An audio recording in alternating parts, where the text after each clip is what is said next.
Tidak ada yang aneh dari desa Karangjati pada awalnya. Desa itu seperti desa lain, jalan tanah yang retak, rumah-rumah papan, suara ayam pagi hari, dan bau lumpur sawah yang menempel di udara. Yang aneh justru dimulai ketika Hardi tiba-tiba berhenti mengeluh tentang uang. Padahal sebelumnya, Hardi adalah orang yang paling sering mengeluh. Ia tinggal di rumah kecil di ujung desa, tepat di belakang sawah yang berbatasan dengan kebun bambu tua. Istrinya, Sari, sering terlihat duduk di teras sambil menghitung receh di atas kain lusuh. Anak mereka dua sering tidak masuk sekolah karena uang SPP tertunggak. Orang miskin mah hidupnya cuma nunggu besok, begitu kata Hardi suatu malam di warung kopi. Lalu, kalimat itu berhenti keluar dari mulutnya. Dalam waktu tidak sampai 2 bulan, rumah Hardi berubah. Dinding papan diganti tembok.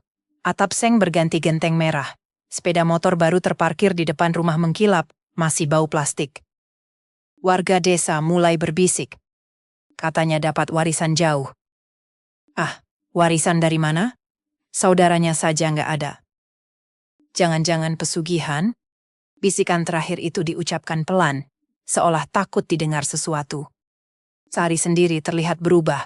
Ia tidak lagi sering keluar rumah. Wajahnya lebih pucat, matanya cekung, seperti kurang tidur.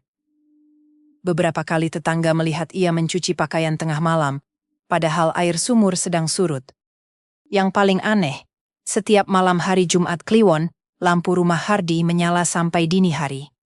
Dari kebun bambu di belakang rumah, terdengar suara seperti orang berdoa, tapi bukan doa yang dikenal warga. Bukan bahasa Arab. Bukan bahasa Jawa halus. Lebih seperti gumaman berat, patah-patah, diselingi tarikan napas panjang. Anak-anak dilarang bermain ke arah sawah setelah maghrib. Jangan ke rumah Pak Hardi, kata para orang tua. Kenapa? Pokoknya jangan. Larangan tanpa alasan selalu lebih menakutkan. Suatu malam, Pak Wiryo, ketua RT yang rumahnya paling dekat dengan kebun bambu, terbangun oleh bau amis. Bukan bau bangkai. Bukan bau lumpur. Bau darah. Ia membuka jendela. Angin membawa bau itu dari arah belakang rumah Hardi. Di antara sela bambu, ia melihat cahaya lilin bergerak, bukan satu, tapi banyak. Seperti membentuk lingkaran. Pak Wiryo ingin memanggil orang, tapi lidahnya keluh. Entah kenapa, kakinya gemetar hebat, seperti ada sesuatu yang menekan dadanya dari jauh. Dari kejauhan, terdengar suara Hardi. Pelan, tapi jelas. Sudah kuberi seperti yang kau minta. Suara lain menjawab, bukan suara manusia. Terlalu dalam. Terlalu dekat, padahal sumbernya tidak terlihat. Pak Wiryo menutup jendela. Ia membaca doa seingatnya, tapi bau amis itu tetap menembus celah rumah sampai subuh. Keesokan paginya, seekor kambing milik warga ditemukan mati di pinggir sawah. Lehernya tidak koyak, tapi darahnya hampir habis, meresap ke tanah seperti disedot dari dalam. Hardi lewat di dekat lokasi itu. Ia berhenti sebentar, menatap bangkai kambing dengan wajah datar, tidak terkejut, tidak heran. Ia hanya berbisik, sangat pelan namun cukup membuat bulu kuduk Pak Wiryo berdiri dari kejauhan. Bukan ini yang diminta. Sejak hari itu, desa Karangjati tahu satu hal. Kekayaan Hardi bukan datang tanpa harga. Dan sesuatu atau seseorang di kebun bambu belakang sawah masih menunggu pembayaran berikutnya. Sebelum Hardi menjadi orang yang tiba-tiba kaya, ia adalah orang yang putus asa. Musim itu, panen gagal 3 kali berturut-turut. Sawah retak seperti kulit tua, utang pupuk menumpuk, dan koperasi desa menolak memberi pinjaman lagi. Sari menangis hampir setiap malam, menutup wajahnya dengan bantal, agar anak-anak tidak mendengar. Pada suatu sore yang lembab, Hardi berjalan tanpa tujuan ke arah kebun bambu. Ia berniat menebang beberapa batang untuk dijual. Tidak ada izin, tapi ia sudah tidak peduli. Perutnya kosong, kepalanya penuh. Di sanalah ia bertemu orang tua itu. Duduk di atas batu besar yang setengah tertutup akar bambu, tubuhnya kurus, pakaiannya hitam lusuh, seperti kain kafan yang terlalu lama dipakai. Rambutnya panjang, putih kusut, matanya hitam pekat tanpa kilau. Seolah ia sudah lama menunggu. Kamu yang sering mengeluh pada tanah, kata orang tua itu tanpa menoleh. Hardi terkejut. Maaf, Mbah. Saya cuma mau ambil bambu. Orang tua itu tertawa pelan. Suaranya kering, seperti daun mati diinjak. Tanah tidak keberatan. Yang keberatan itu yang tinggal di bawahnya. Hardi ingin pergi, tapi kakinya berat. Udara di sekeliling terasa menekan, membuat napasnya pendek-pendek. Kamu ingin kaya, lanjut orang tua itu. Itu dosa, Mbah? Tanya Hardi spontan. Orang tua itu menoleh. Senyumnya tipis, tidak ramah. Yang dosa bukan ingin kaya, yang dosa itu menolak membayar. Sejak hari itu, Hardi sering kembali ke kebun bambu. Awalnya hanya duduk, lalu mendengar. Orang tua itu bercerita tentang desa sebelum ada masjid, sebelum ada kuburan rapi, sebelum tanah diberi nama. Tentang perjanjian lama. Dulu, orang-orang di sini memberi makan tanah dengan darah, katanya. Bukan sembarangan darah, darah yang diikhlaskan. Hardi bertanya, manusia? Kadang, jawab orang tua itu enteng. Kadang hewan, kadang keluarga sendiri. Hardi muntah di tempat. Namun setiap kali ia pulang, ia menemukan sesuatu. Utang ditunda, pekerjaan datang, orang tiba-tiba berbaik hati. Seolah jalan hidupnya mulai dibukakan pelan-pelan. Orang tua itu menyebut ritual itu panggilan balik. Kekayaan itu makhluk malas, katanya. Ia tidak datang kalau tidak dipanggil, dan tidak tinggal kalau tidak diberi makan. Ritualnya tidak dilakukan di rumah. Harus di tanah yang pernah kenyang. Lingkaran tanah. Lilin hitam. Doa yang tidak boleh dihafal, hanya didengar dan diulang saat malam tertentu. Dan satu syarat yang membuat Hardi diam lama. Darah pertama harus dari sesuatu yang percaya padamu. Hardi teringat kambingnya. Ia mencoba menolak. Apa tidak ada cara lain? Orang tua itu menggeleng perlahan. Kekayaan tidak mau murah. Malam Jumat Kliwon pertama, Hardi membawa kambing ke kebun bambu. Tangannya gemetar. Saat pisau menyentuh leher hewan itu, ia menutup mata sambil menangis. Darah mengalir ke tanah. Dan tanah menyerapnya dengan cepat, terlalu cepat. Angin berhenti. Suara malam mati. Orang tua itu tersenyum puas. Sekarang kamu dikenal, katanya. Oleh yang di bawah. Sejak malam itu, uang datang. Banyak, terlalu mudah, terlalu cepat. Namun orang tua itu menghilang. Dan sebagai gantinya, Hardi mulai mendengar suara dari tanah setiap kali ia melewati kebun bambu. Suara yang sama. Dalam. Dekat. Jangan berhenti. Karena Hardi belum tahu satu hal yang tidak pernah dijelaskan orang tua itu. Darah pertama hanya untuk membuka pintu. Yang berikutnya, untuk menjaga pintu tetap tertutup. Kekayaan memang datang. Namun ia datang bersama perubahan. Hardi mulai jarang tidur. Jika tidur pun, ia terbangun tengah malam dengan napas terengah. Keringat dingin membasahi punggungnya. Di telinganya selalu ada suara seperti tanah digali pelan-pelan. Sari menyadarinya lebih dulu. Suaminya jadi mudah marah. Tatapannya kosong, tapi kadang terlalu tajam, seolah sedang melihat sesuatu di balik wajah orang lain. Ia sering duduk di teras menghadap kebun bambu tanpa bergerak berjam-jam. Mas, kamu kenapa? Tanya Sari suatu malam. Hardi tidak menjawab. Ia hanya berkata pelan, seperti bicara pada dirinya sendiri. Masih lapar. Sari tidak tahu siapa yang dimaksud. Anak pertama mereka, Raka, mulai sakit-sakitan. Tubuhnya panas setiap malam Jumat, tapi dokter puskesmas tidak menemukan apapun. Darahnya normal. Paru-parunya bersih. Namun setiap kali malam tiba, Raka menangis sambil memegangi lengannya. Seperti dicicit, katanya. Tapi nggak kelihatan. Suatu malam, Sari terbangun karena mendengar Raka berbicara sendiri di kamar. Aku nggak mau, jangan aku. Sari membuka pintu. Raka duduk di ranjang, matanya terbuka lebar, menatap sudut kamar yang kosong. Di lantai, ada jejak kaki kecil berwarna gelap, basah, menuju jendela. Bau amis memenuhi kamar. Keesokan harinya, Sari menemukan sesuatu di dapur pisau yang biasa dipakai memotong daging, tergeletak bersih, tapi gagangnya lengket seperti habis dicuci terburu-buru. Di wastafel, airnya kemerahan samar. Ia tidak berani bertanya. Sementara itu, warga desa mulai mencatat keanehan lain.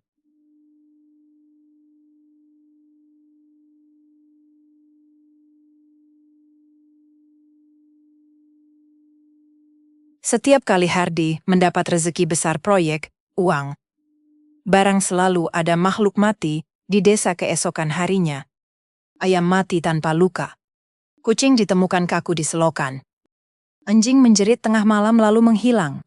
Pak Wiryo mencoba mendatangi Hardy. "Kamu main apa, Di?" tanyanya hati-hati. "Kami ini satu desa." Hardy tersenyum. Senyumnya tidak sampai ke mata. "Saya cuman bayar utang lama, Pak." "Utang apa?" Hardy menatap tanah di bawah kakinya lama sekali. Utang yang tidak tercatat. Malam berikutnya, Hardy kembali ke kebun bambu. Ia membawa ayam, lalu kambing lagi. Tapi suara itu terdengar tidak puas. "Bukan ini." Tanah di lingkaran ritual mulai menghitam. Tidak tumbuh rumput. Tidak mau kering. Jika diinjak, terasa hangat seperti kulit hidup. Hardy panik. Ia memanggil orang tua itu. Namun yang datang bukan manusia. Dari balik bambu, muncul bayangan tinggi, kurus, tanpa wajah jelas. Suaranya sama dalam dan dekat tapi kini lebih banyak.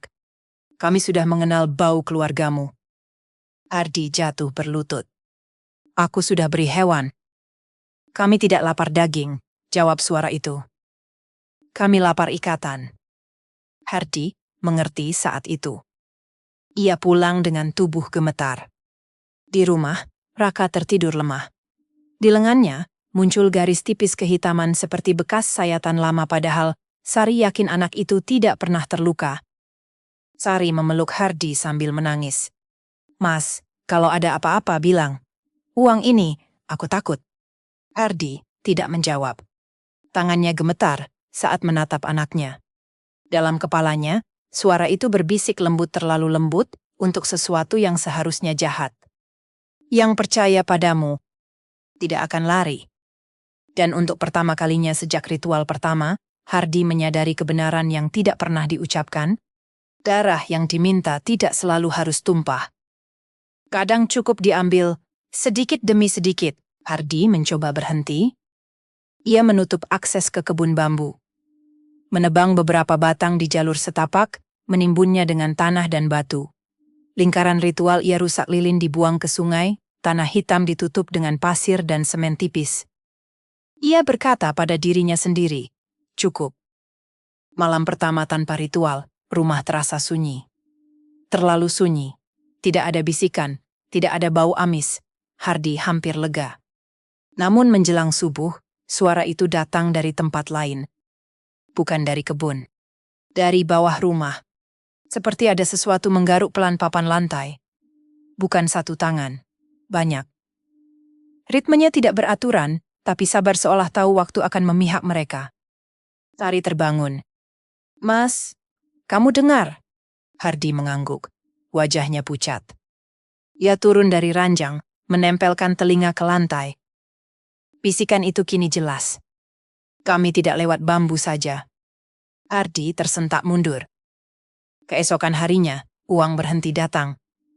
Lebih buruk, uang yang sudah ada mulai menghilang. Proyek dibatalkan sepihak, barang rusak. Rekeningnya dipotong biaya tak masuk akal. Sore itu, Raka pingsan di sekolah. Gurunya mengatakan darahnya menetes dari hidung tanpa sebab. Saat dibawa ke puskesmas, dokter hanya berkata lirih, anaknya seperti kehabisan. Malam Jumat berikutnya, hujan turun deras. Air merembes dari bawah lantai rumah Hardy, air keruh, bercampur warna kemerahan. Bau amis kembali, lebih pekat. Dari sela pintu, Sari melihat jejak kaki basah berjalan ke arah kamar anak-anak. Ia menjerit. Hardy berlari, tapi ia terlambat beberapa detik. Raka terbangun sambil menangis. Lengannya terasa dingin.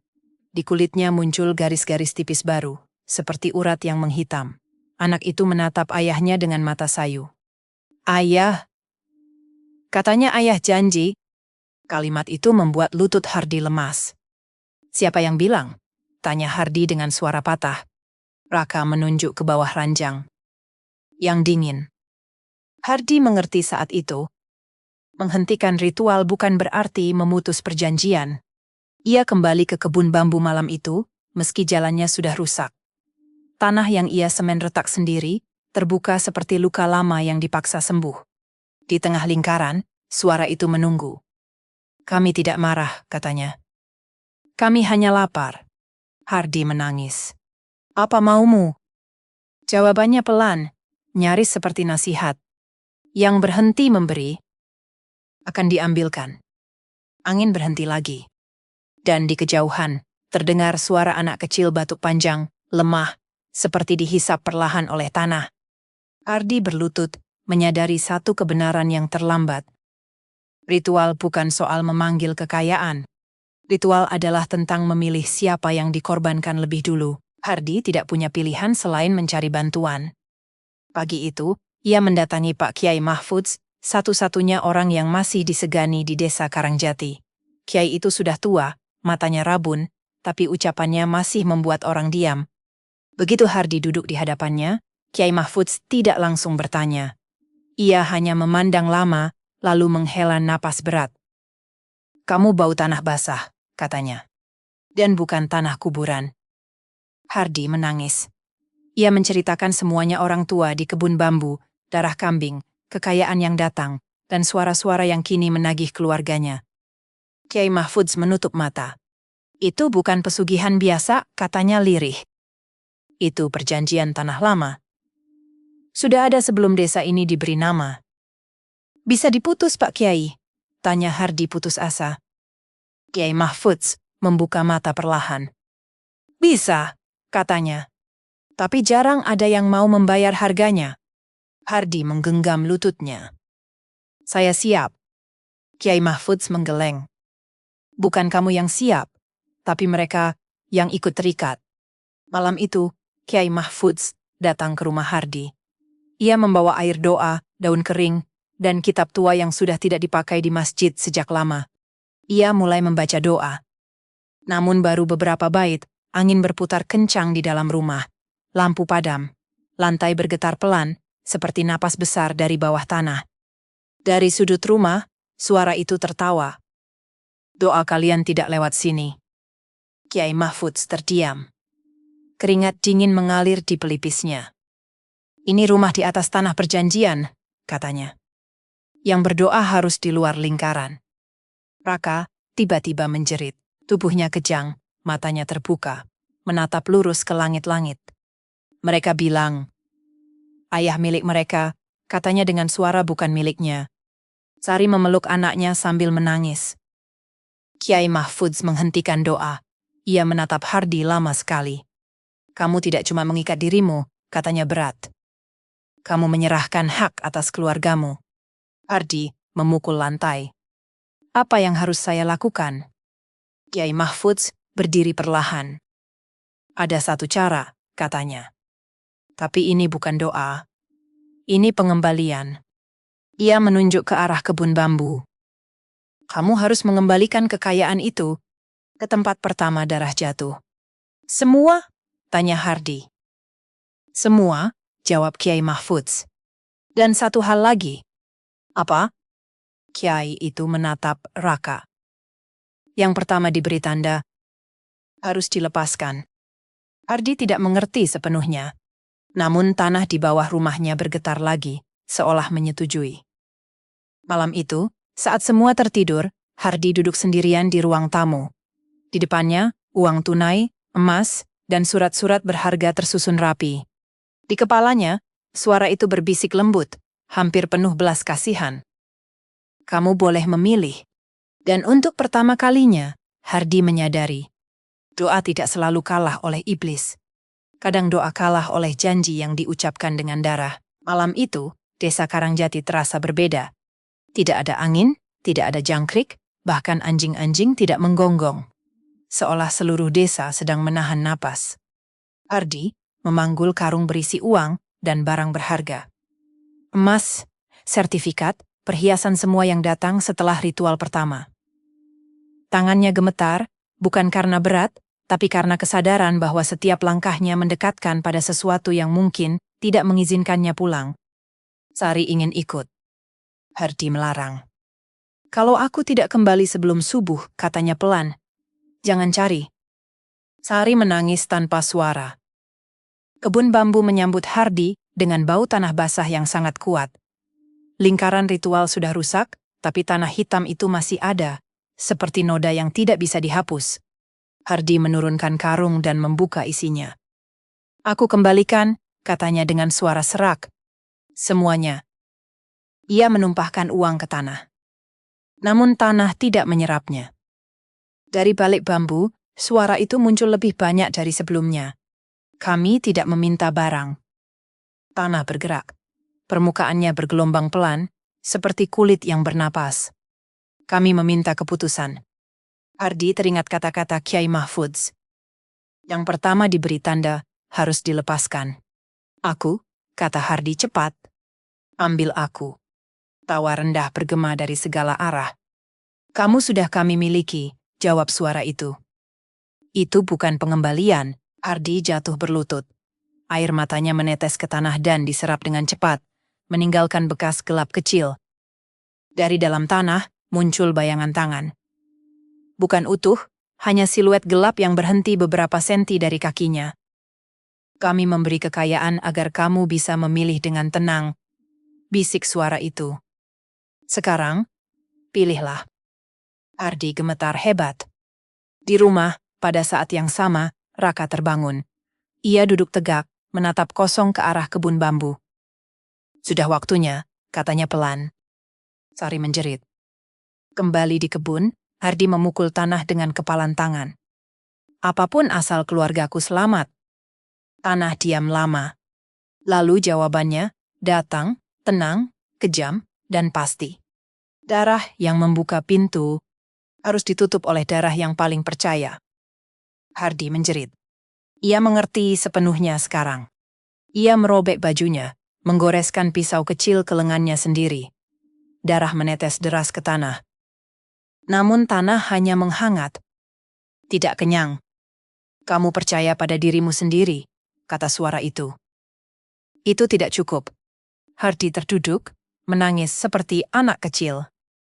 Dari kejauhan, terdengar langkah kaki kecil di jalan setapak.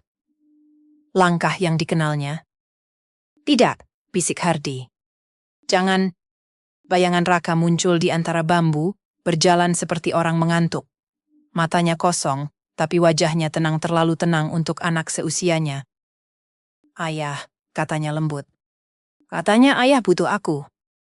Hardi merangkak maju, memeluk anaknya erat. Maafkan ayah." Tanah di bawah mereka bergetar pelan, seperti dengusan puas yang ditahan. Dan untuk pertama kalinya sejak ritual pertama, Hardi merasakan sesuatu yang lebih berat dari ketakutan. Keputusan yang tidak bisa ditarik kembali. Tidak ada yang melihat dengan jelas apa yang terjadi di kebun bambu malam itu. Namun semua orang merasakannya. Di rumah-rumah, warga terbangun bersamaan. Ada yang karena mimpi buruk, ada yang karena dada terasa sesak, ada pula yang terbangun sambil menangis tanpa tahu alasannya. Anjing-anjing melolong serempak, lalu tiba-tiba diam seolah suara mereka dipotong paksa. Di kebun bambu, Hardi memeluk Raka erat-erat. "Jangan lihat, tutup mata," bisiknya sambil menangis. Namun Raka tidak melawan. Anak itu menepuk punggung ayahnya perlahan, seperti orang dewasa menenangkan anak kecil. "Gak apa-apa, ya," katanya lirih. Yang di bawah bilang, "Aku ringan." Kalimat itu mematahkan sesuatu di dalam diri Hardi.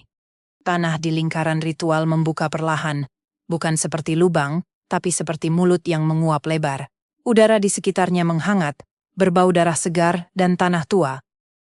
Bayangan-bayangan muncul. Tidak jelas bentuknya, tapi cukup dekat untuk membuat Hardi merasakan dingin menjalar ke tulang. "Kami akan menjaganya," kata suara itu. "Seperti kami menjaga yang lain." "Yang lain siapa?" tanya Hardi dengan suara hancur. Tanah diam sejenak. Anak-anak yang dipilih oleh orang-orang sebelum kamu. Hardy menjerit. Tapi suara itu tenggelam bersama suara bambu yang berderak keras, seolah hutan ikut menutup telinga. Tidak ada jeritan anak. Tidak ada darah menyembur. Hanya suara tanah yang menutup kembali pelan, puas. Saat semuanya selesai, Hardy terduduk sendirian. Tangannya kosong. Pelukannya hampa. Di tanah, tidak ada noda darah, tidak ada bekas seret, tidak ada apapun. Seolah Raka tidak pernah ada.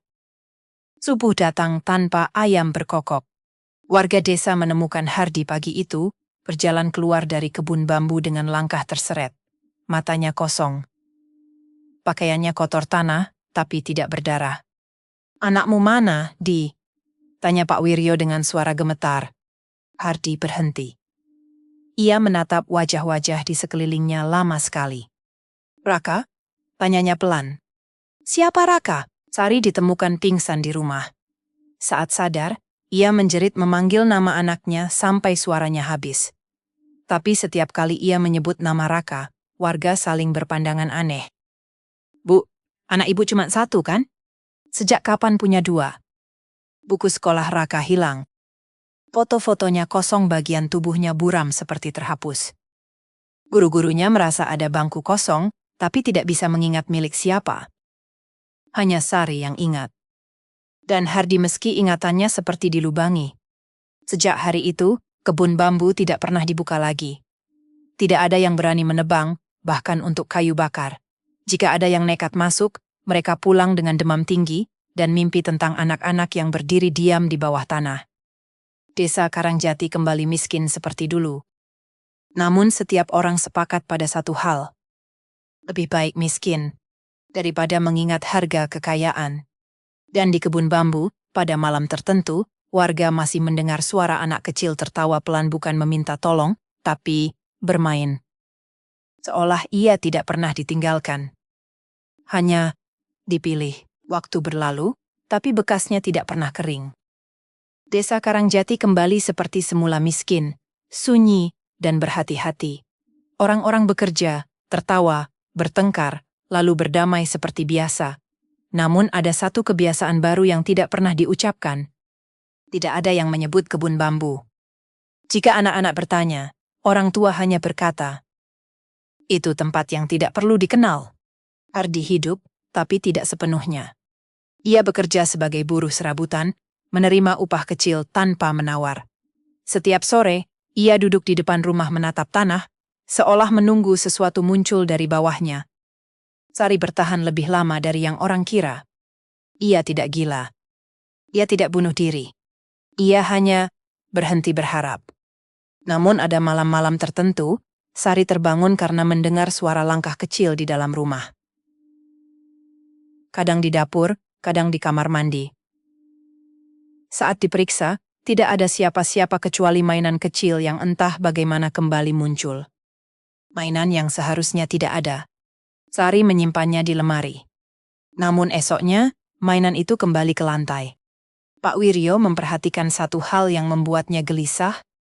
Setiap beberapa bulan, selalu ada orang luar desa yang datang, bertanya-tanya tentang tanah di sekitar kebun bambu. Investor, pengusaha, orang kota dengan sepatu bersih dan senyum lapar. Tanah itu murah. Terlalu murah. Setiap orang yang mencoba membeli atau mengelola tanah di sana mengalami hal yang sama. Usaha mereka berkembang cepat, lalu runtuh dalam waktu singkat. Ada yang sakit misterius, ada yang bangkrut, ada yang pulang tanpa ingatan tentang apa yang mereka cari. Seolah tanah itu menolak diwariskan. Suatu hari, seorang pemuda bernama Bagas, keponakan jauh Hardy, datang dari kota.